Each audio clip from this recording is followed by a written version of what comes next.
Rushton, the last 2 days, been a pretty tough couple of days for the camp here at the Horn camp. Yeah, it has been a tough couple of days, Nick. Yeah, it wasn't a good night at the office on Saturday night.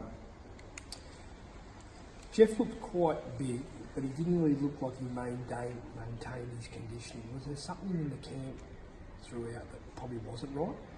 Yeah, I have been saying to Jeff for some time, you've got to get your diet right. Of course, you've got to eat right. If you don't eat right, you can't train right. If you don't train right, you're not going to get fit enough. So everything, to be a champion, you've got to train like a champion, eat like a champion, sleep like a champion, drink like a champion, think like a champion. So you've got to get all the components right. So if there's anything breaking down there, it affects all of the other components. So yes, diet is an area that generally Jeff uses as a nutritionist. He didn't for this campaign.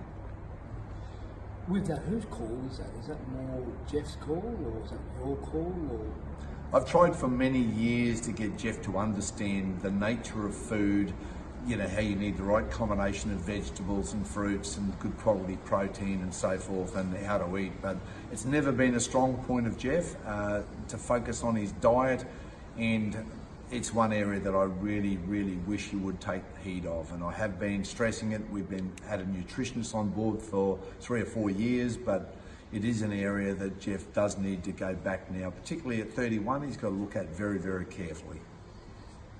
I'm going to rewind it back to 4 years ago, Australian boxing.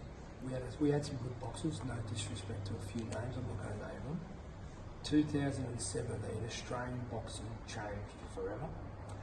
It was round 9. A lot of people have said you've been very critical. Why didn't Glenn Rushton throw in the towel? Now, if Glenn Rushton had thrown the towel in 2017, it'd be a completely different story right now, wouldn't it? It would be a completely different story, not just for Jeff Horn, but for Australian boxing.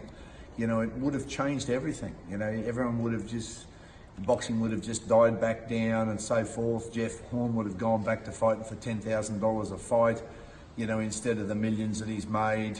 His family's future would have looked different.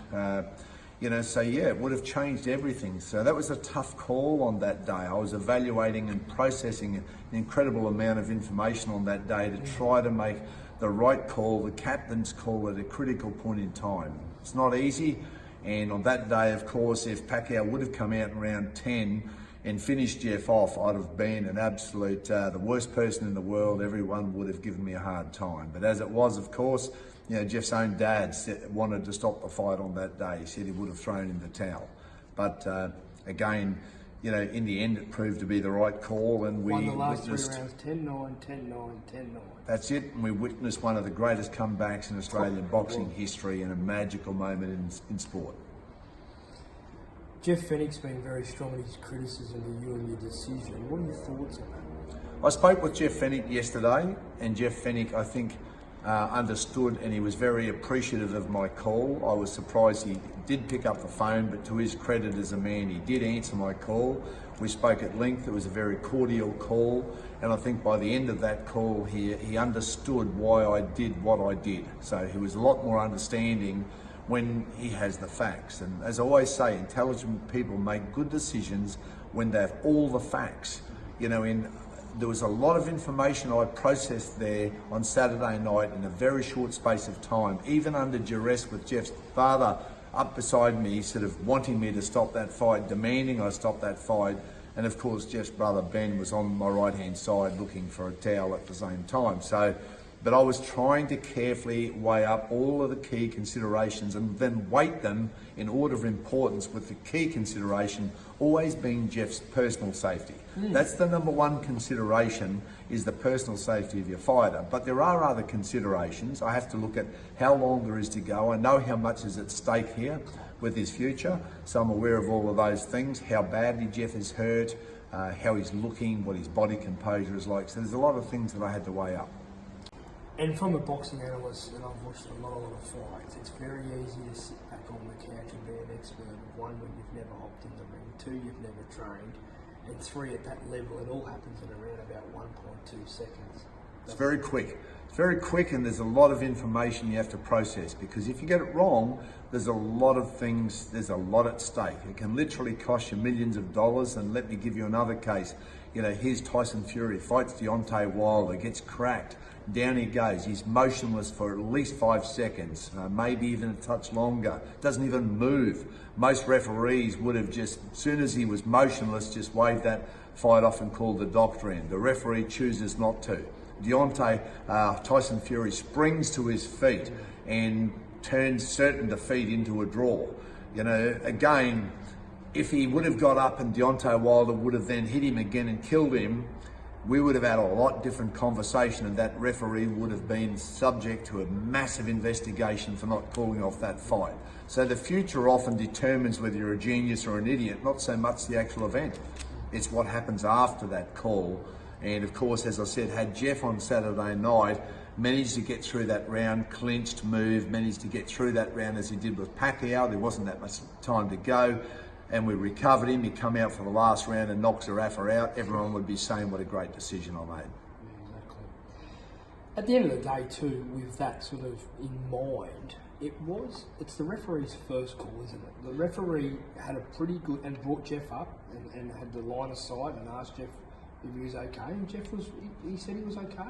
Yeah, what I looked at is when he went down, it wasn't so much one big crunching punch. It was a flurry of punches. Jeff blocked most of them, and then he went for the clinch, and as he did, Zerafa stepped back and virtually pushed him to the floor. So he didn't actually go to the floor as a result of a particular punch when you get dropped. And when he went down, he pushed off his left hand, which slipped. Then he fell back towards the floor because his left hand slipped on the canvas. When he stood up, he's a little bit wobbly. He had his back to me. I said, Jeff, you're okay.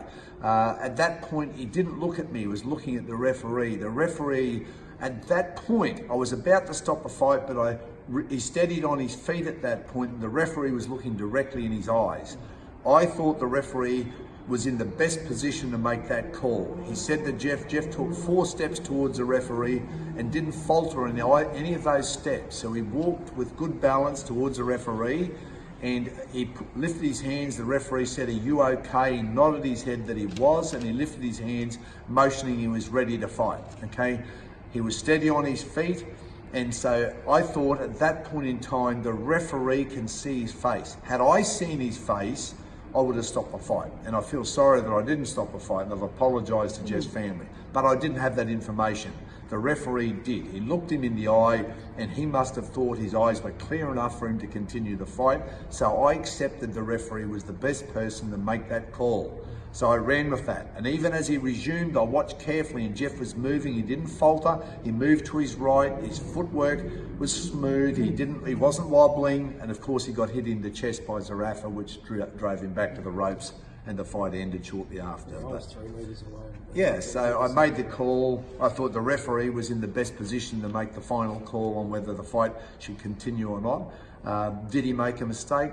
I think he did. Okay, given the footage that I've now seen from the front and the look on Jeff's face, the fatigue, yeah. But, and this is a question thing, and I'm a little bit upset out there with a bit of the media out there, that we're all quick to say, oh, we could have done that. We're talking about 1.2 to 2 seconds. Absolutely. You know, I mean, we're all can slow down footage and go through it and do all that sort of stuff.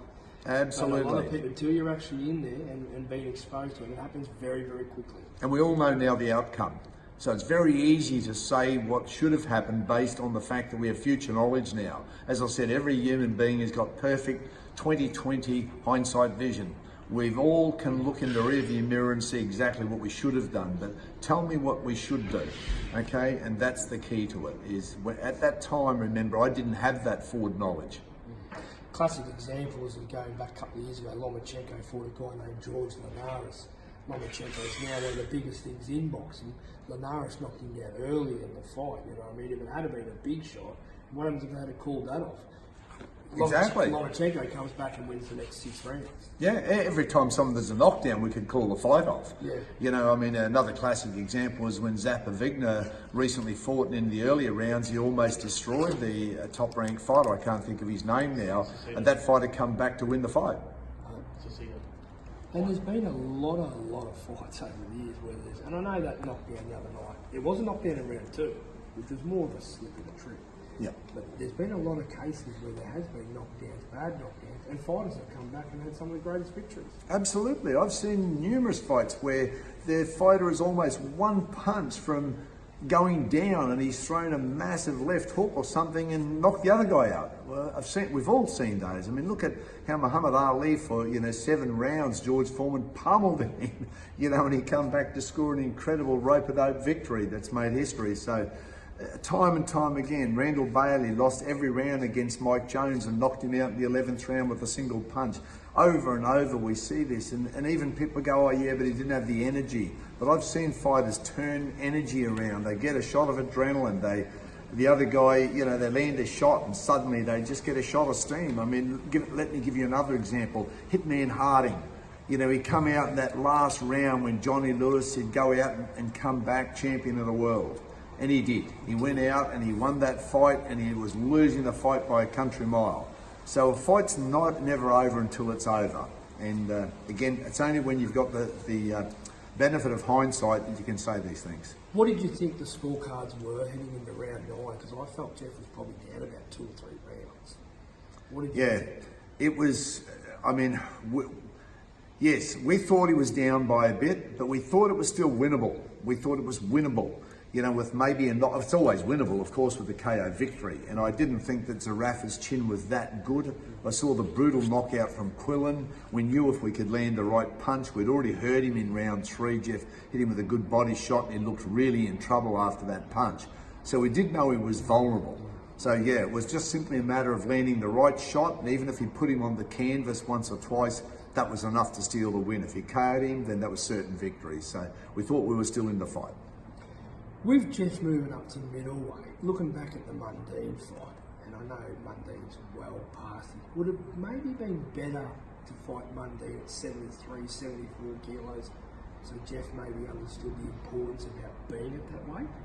Yeah, I wish the fight with Mundine would have gone longer, because I was trying to assess in that fight how well Jeff was going to, more than anything, how was he going to move at middleweight? That's what I wanted to see, because Jeff's strengths have always been his deception and his speed across the gap, his pressure fighting, and of course at middleweight I wanted to make sure that he wasn't a slower version of the welterweight version. So that was very important to me. I couldn't really assess that in 96 seconds against Anthony Mundine. I didn't have enough time. So this fight, we thought was it was a risky fight, but at the same time, we didn't think it was that risky. We thought we could certainly get the victory, and it would have been a good chance to assess whether we should continue the campaign at middle or go back down to light middle.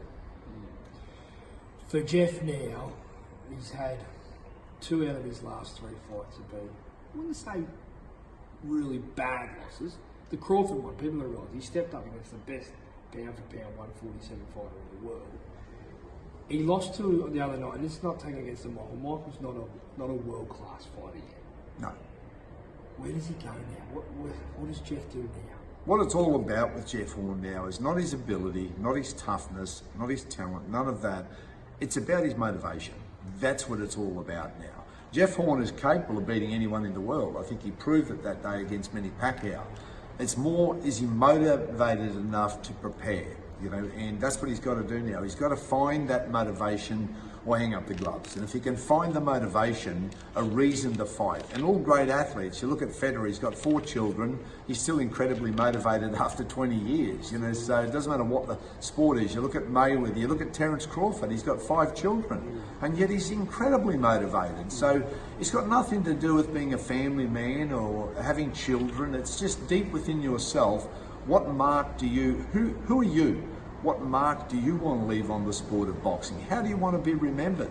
Does Jeff Horn want to go out with people saying he's a one-hit wonder, or does he want to go out and go on and have incredible victories from here? So I think Jeff, I hope that Jeff finds the motivation within to say, no, I really want to do this right now. I have learnt my lesson that I can't half prepare and beat these guys. I do need to prepare really well every time. If he can find that motivation, we can sit down and make a decision, and then every single training session bring his best attitude into the gym, turn up, eat right, sleep right, get all the components right and train hard.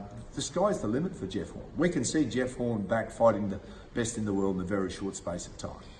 And at that level, unfortunately, there's incredible sacrifices that you have to make. Yeah, because the other guys are making them. This is the key. If they're making them and you don't, you're at a disadvantage. So yes, you must be prepared to do it. You're only saying to me about the sacrifices that Floyd Mayweather had made. Diet-wise, how much attention to detail. His body, how much attention to detail Floyd put in. So it's not like the guys at the top have got a lot of money, therefore they're not motivated. These guys are very motivated. And Jeff has to be equally as motivated to get everything right. If he does that, as I said, we're going to see Jeff Horn Mark 2 come back even better than Jeff Horn Mark 1.